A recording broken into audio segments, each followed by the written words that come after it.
तपाईँ युएईमा हुनुहुन्छ अथवा युएई आउने सोच बनाउनु भएको छ भनेदेखि युएईमा आइसकेपछि तपाईँले के कस्ता नियमहरू पालना गर्नुपर्छ, यहाँका नियमहरू के कस्ता रहेका छन् र यी पालना गरिएन भनेदेखि तपाईँलाई के कस्तो सजाय हुन सक्छ भनेर विस्तृतमा जानकारीसँग एउटा मैले भिडियो बनाएको छु। विभिन्न स्रोतहरूबाट जानकारी लिएर सम्पूर्ण डिटेलमा भिडियो बनाएको छु। तपाईँले भिडियो अन्तिमसम्म हेर्नुभयो भनेदेखि पक्कै पनि तपाईँलाई फाइदा पुग्नेछ र तपाईँ जस्तै अन्य साथीहरूलाई पनि सहयोग पुगोस् भन्ने चाहनुहुन्छ भनेदेखि भिडियोलाई सकेसम्म सेयर गर्नुहोला, तपाईँले लाइक गर्नुहोला। यदि यस्तै कन्टेन्टहरू चाहनुहुन्छ भनेदेखि तपाईँले च्यानललाई सब्सक्राइब गरिराख्नु होला। मैले यस्तै किसिमका भिडियोहरू अपलोड गरिरहेको हुनेछु। आउनुहोस् भिडियोतर्फै लागौँ। आज हामी अलिकति गहिरिएर हेरौँ न त यो दुबई मतलब युएईमा विदेशी कामदारहरूले पालना गर्नुपर्ने नियमहरू बारे। हामीसँग केही स्रोतहरू छन्, हो तिनै स्रोतहरूबाट मुख्य कुरा के हो त्यो निकाल्ने प्रयास गरौँला, ताकि हैन दुबई जाँदा वा त्यहाँ बस्दा केमा ध्यान दिने भन्ने स्पष्ट होस्। किनभने नियमहरू त सुन्छु निकै कडा छन्, उल्लङ्घन भयो भने जरिवाना, कैद, कहिलेकाहीँ त देश निकाला नै हो नि। त्यो जोखिम छ, त्यसैले जानकारी हुनु राम्रो। ल त्यसो भए सबैभन्दा आधारभूत कुराबाटै सुरु गरौँ न त। काम गर्नका लागि के चाहिन्छ खासमा कानुनी रूपमा?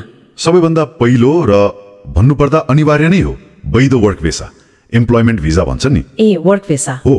अनि त्यो भिसा पनि कस्तो भने तपाईँ जुन कम्पनीमा काम गर्ने हो उही रोजगारदाताले प्रायोजन मतलब स्पोन्सर गरेको हुनुपर्छ। ए स्पोन्सरले नै गरिदिनु पर्यो। यो महत्त्वपूर्ण छ, किनभने सामान्यतया जसले भिसा स्पोन्सर गर्यो नि उसैको लागि मात्रै काम गर्न पाइन्छ के। भनेपछि एउटा कम्पनीको भिसामा अर्कैतिर पार्ट टाइम जस्तो गर्न मिलेन, त्यो गैर कानुनी भयो हैन त? एकदम, त्यो त सिधै गैर कानुनी हो। अनि भिसा मात्रै भएर पनि भएन, अरू कागजात पनि चाहिन्छ। जस्तै युएई लेबर कार्ड भयो अनि इमिरेट्स आइडी। यी बिना काम गर्नु पनि गैर कानुनी नै हो, कानुनी झमेला आउन सक्छ। यो स्पोन्सरशिप सिस्टमले गर्दा हैन कामदार एउटै रोजगारदातामा अलि बाँधे जस्तो हुन्छ। त्यसैले काम फेर्नु पर्यो भने पनि प्रक्रिया मिलाउनु पर्छ राम्रोसँग। बुझ्यो। यो त भयो कानुनी र भिसाको कुरा। अब अलिकति सामाजिक नियमहरूतिर लागौँ न। त्यहाँको समाज अलि फरक छ भनिन्छ, जस्तो रक्सी, मादक पदार्थ सेवन बारे के छ व्यवस्था? त्यसमा त निकै कडाई छ। पहिलो कुरा त सार्वजनिक ठाउँमा बाटोघाटो पार्कतिर रक्सी पिउनै पाइँदैन बिल्कुलै। घरमा नि? घरमा राख्न वा किन्न पनि विशेष अनुमति चाहिन्छ, लिकर लाइसेन्स भन्छन्। त्यो पनि प्राय गैर मुस्लिमलाई मात्र दिन्छन्। अनुमति बिना रक्सी बेच्नु, किन्नु, ओसार्नु वा पिउनु सबै गम्भीर अपराध हो। अनि मातेर बाहिर हिँड्नु नि? त्यो पनि अपराध नै हो। रक्सीले मातेर सार्वजनिक ठाउँमा देखिनु पनि दण्डनीय हुन्छ। ओहो, यो त ख्याल गर्नुपर्ने कुरा रहेछ। अनि सम्बन्ध र सार्वजनिक व्यवहारको कुरा नि जस्तो पश्चिमा देशहरू भन्दा फरक छ भन्ने सुनिन्छ। एकदमै फरक छ। जस्तो विवाह नगरी केटाकेटी सँगै बस्नु वा यौन सम्बन्ध राख्नुलाई गैर कानुनी मानिन्छ। हुन त केही समय यता अलिक खुकुलो भयो भन्ने सुनिन्छ, तर पनि सावधानी अपनाएकै राम्रो। सार्वजनिक ठाउँमा माया पिरती देखाउने कुरा नि, किस गर्ने, अंगालो हाल्ने, त्यो त झन् हुँदैन। सार्वजनिक ठाउँमा त्यस्तो अत्यधिक क्रिम प्रदर्शनलाई अभद्र मानिन्छ र कारबाही पनि हुन सक्छ। अनि अर्को कुरा, समलिङ्गी सम्बन्धलाई युएईमा कानुनी मान्यता छैन, यसलाई अपराध नै मानिन्छ। धर्मको सम्मानको कुरा पनि आउँछ होला हैन, विशेष गरी रमजान महिनामा? हो, त्यो निकै महत्त्वपूर्ण छ। इस्लाम धर्म र स्थानीय संस्कृतिप्रति सम्मान देखाउनु एकदमै जरुरी छ। खास गरी रमजानको बेला त झन् बढी संवेदनशील हुनुपर्छ। कस्तो खालको संवेदनशीलता? जस्तो रोजा बसेकाहरू हुन्छन् नि, उनीहरूको सम्मानमा दिउँसोको समयमा सार्वजनिक रूपमा खानपिन गर्नु भएन, चुरोट पनि पिउनु भएन। धेरै जसो रेस्टुरेन्टहरू पनि दिउँसो बन्द हुन्छन् वा पर्दा लगाएर भित्र मात्र खुल्छन्। अनि अर्को कुरा, सार्वजनिक ठाउँमा कसैलाई गाली गर्ने, झगडा गर्ने, धम्की दिने यस्तो व्यवहार पनि गम्भीर अपराध हो। लुगा लगाउने कुरामा नि पहिरन कस्तो हुनुपर्छ? कतिपयको चासो हुन्छ यसमा। हो, यसमा पनि ध्यान दिनुपर्छ। सामान्यतया मोडेस्ट पहिरन मतलब शालीन मर्यादित लुगा लगाउनु पर्छ भन्ने छ।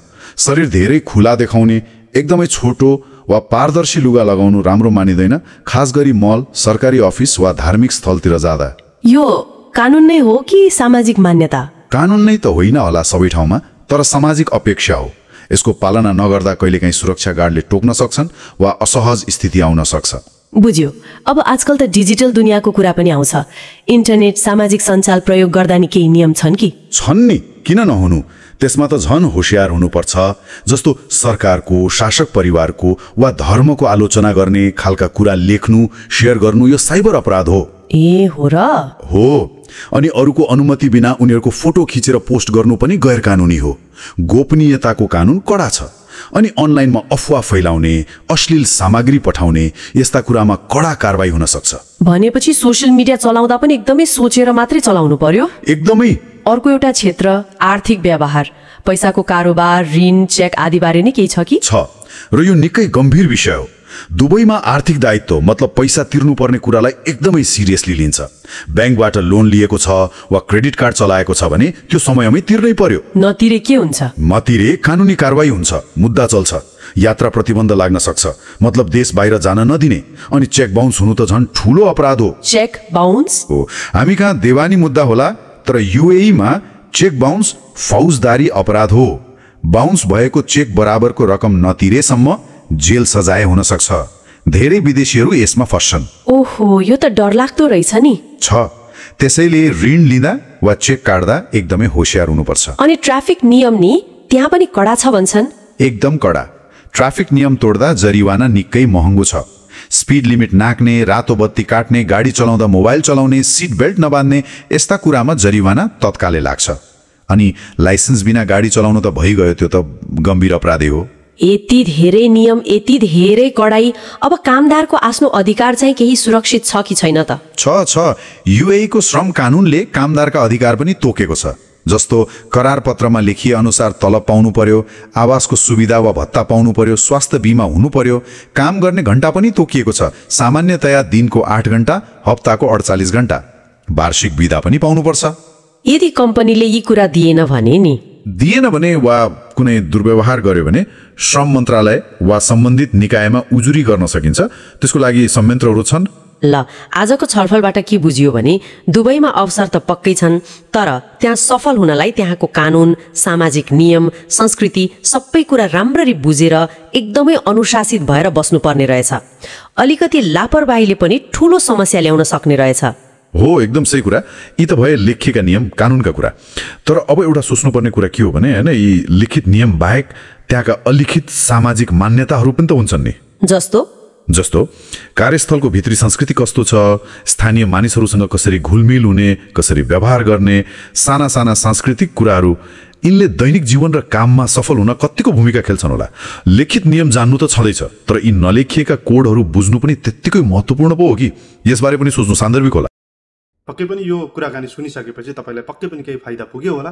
आगामी दिनमा पनि यस्तै जानकारी चाहनुहुन्छ भनेदेखि च्यानललाई सब्सक्राइब गरिराख्नुहोस्, भिडियोलाई लाइक गर्नुहोस्, कमेन्ट गर्नुहोस्। तपाईँले के कस्ता जानकारीहरू आगामी दिनमा चाहनुहुन्छ त्यही अनुसारले मैले भिडियो बनाउनेछु। अर्को भिडियोमा भेटौँला। नमस्ते।